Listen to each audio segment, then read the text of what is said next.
La parole est maintenant à Madame Marie-France Lorrault. Merci, Monsieur le Président. Nous discuterons en février d'un nouveau texte sur l'asile et l'immigration. Déjà, les journaux brocardent toute évolution légale qui préserverait les Français des déferlements migratoires.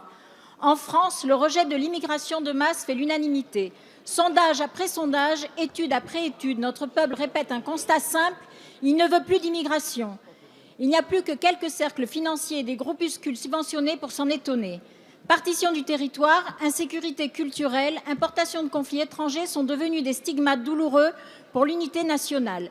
Pire, l'appareil d'État persécute ceux qui s'émeuvent de la destruction du cadre de vie des Français. Ainsi, l'animateur du site Français de souche est-il régulièrement visé par des enquêtes sans lendemain. Vous avez voulu adopter un discours de fermeté sur les flux migratoires, c'est bien. Vous n'êtes cependant pas les premiers. Les Français, quelle que soit leur sensibilité politique, veulent des actes.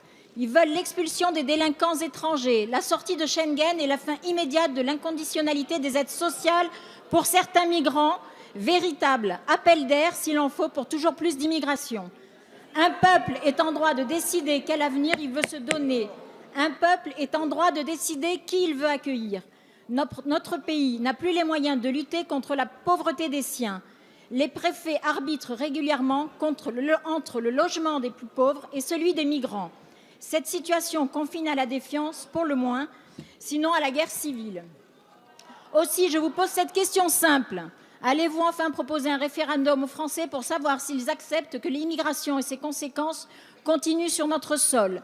C'est à la société, aux familles françaises de décider si elles désirent que leur voisinage soit le reflet de l'explosion démographique d'autres continents et de guerres criminelles du Proche-Orient.